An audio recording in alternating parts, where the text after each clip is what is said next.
bro. So that's the same question goes to you. Do you think the Ethiopian calendar should go to Africa? Yes, it should. 13 months of sunshine.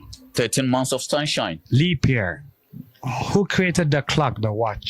The white people call it leap year. Once in 10 years, they go down 9 year. Leap year. We got 6 or 5 days within a year. So sorry, I'm not cutting you. What do you mean 13 months of what? Sunshine. So are you trying to tell me that in Ethiopia we have 13 months? What he's trying to say, the calendar that you say we all Africans should adapt to. It's the rainbow. It's the rainbow. It's like the rainbow. It's the rainbow. Deep education, you know. The rainbow, you know. Wow. We have 12 months alone. We have And then we have 13. 13. When you come here, you have to. 5 days or 6 days, a leap year that, you know. Wow. So we should adapt it. They Yes. are in 2023. We are in 2016. 2016. Yeah. So that's In the morning when we wake up, for them it's 7 o'clock, 6 o'clock in the morning. For us, it's 1 o'clock in the morning. already. So it's a time change also. Because Albert Einstein said, if you stop the clock of London for 1 hour, you know, the world would have chaos. It's not about the calendar. Another thing, we have our own alphabet. Yeah, I was coming to that. Okay. Because Is there another African country that uses its own alphabet? I don't know. yeah, so I was coming to that. We have our own numbers. Yeah. Good. You understand? Plus, we have the oldest version of the Bible.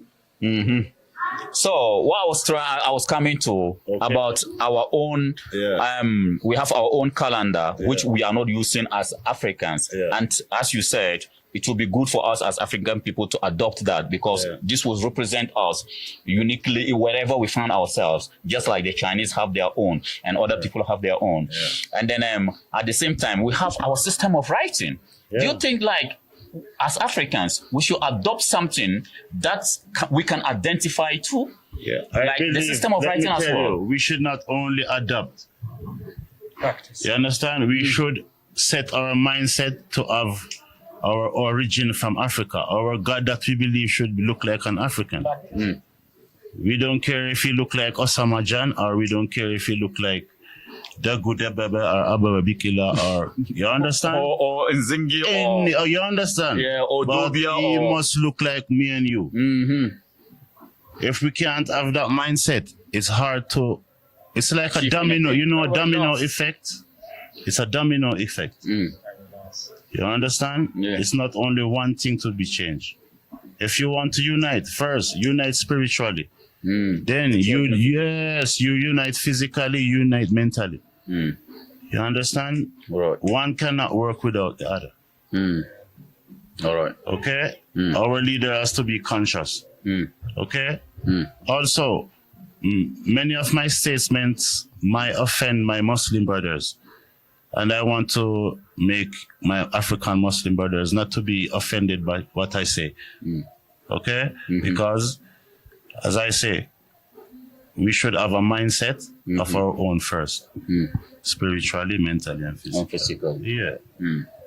So spiritual colonization You understand? is something that we should... If you look in most African houses, if you look at the God they worship, it's white. So in effect... All right, let me tell you. If you have a white baby and a black baby together, and you send 100 Africans, all of them will kiss the white baby. True. They will look bad at the black baby. True. It's just like the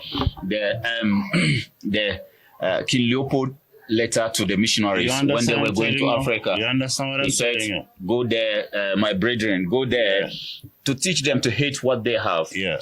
Their spiritual, their connection to their creator. Yeah. Teach them to hate that and tell them ours is superior. Yeah. Another thing when colonize them mentally. When I try to explain to you certain things, when I try to explain to you certain things, I'm not a racist.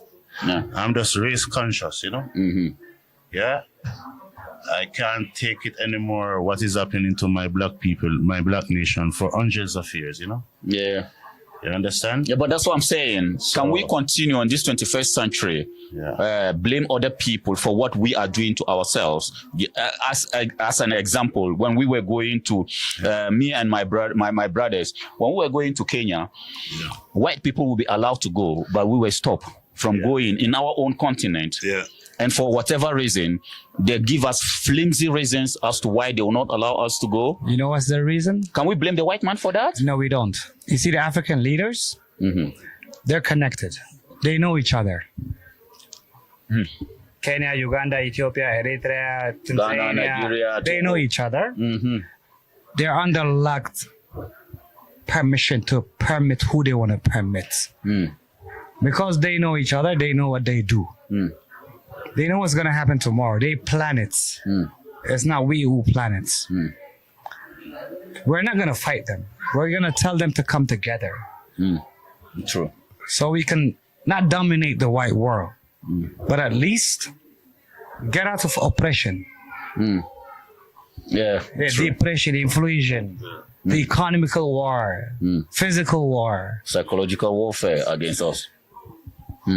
All right, so in order not to take One thing I like to say on this, remember when the Europeans came to enslave us, they didn't fight war and took us as slaves. No. It's a slave black man who worked with them. Yes, and who compromise. And sell out his own black brother. Yeah, and we're still doing it today. You understand? So it's not the white man alone to blame. No. We have to take some share of the blame. Yeah, that is a reality man should know. All right. So as a brother, we are here, and then our mission is about the unification of Africa, and then the target is the youth of Africa. I want your message for the Africans. What message do you have for the youth of Africa to put aside whatever differences their fathers, their grandfathers used to have, to put it aside and come together for a better Africa? What message do you have for them? Yeah, my message to all Africans is to not to be like other people. Try to be ourselves. You understand? They want us to be like them with their movies, with their technology, with a lot of things. Yeah? We should try to be ourselves. Try to believe in our own. Whether you understand what I'm saying? The basis is that. Another thing, unification is a must. Whether it takes long or not. You understand? We, Africans young, are one day the leaders of our countries, yeah? We should always remember a passportless border, one unity, one currency, one military. You understand? And we will be strong. You understand? Yeah, God divide us in many languages. Our language could not be the same. No. Yeah. So the unity is going to take a lot of time, but we got to work together. You know? Right. Thank you very much. Rastafari. God divide us in different ways, many ways. But one thing Marcus Garvey said, that unite us is the color of our skin. Yeah, Africa first. No more significant, you know? So, bro, the same question goes to you. The same question goes to you. You know, one song me I get, you know? United we stand, divided we fall. United we stand, divided we fall. Yo, united we stand, divided we fall. One thing I tell Africa, you know, when I go fall, you could go foreign, you could go anywhere in the world. You come around here, so Africa this, we are stand tall. I listen to say, no man shall not be different or significant by the color of his skin or the eye. You understand? So Africa, that you know, borderless. Yeah. Zimbabwe liberation. Thank you. And one thing I like to tell all Africans, you must stand up for Ethiopia's cause, you know? Because these Egyptians, Arab people, they're fighting us not to develop ourselves on the Nile. There is a great river Nile that the source is from Ethiopia, you know? Yeah, these people fighting us for us not to use our own river, you know? We, all Africans, should stand up for Ethiopia, whether we love it or not. Ethiopia is the only country that has not been colonized. And they are doing everything to colonize it too. You understand what I'm saying? Yeah, Africa also tried to liberate a lot of countries. Ethiopia is the country who trained Mandela to go back and fight apartheid. Mandela, yeah. Ethiopia is the country who sent soldiers to Zimbabwe for Mugabe to liberate his country from Rhodesia. We send soldiers to Congo, to Sudan. You understand? Please, my brothers all over Africa, stand up for the cause of Ethiopia. The River Nile Dam is the biggest dam in Africa. It will supply all black people from electricity shortage. Half of Ethiopia population don't have electricity. This dam is very important for us. Yeah, when this dam is finished, it will generate the economy so I can come to West Africa and visit you Africans.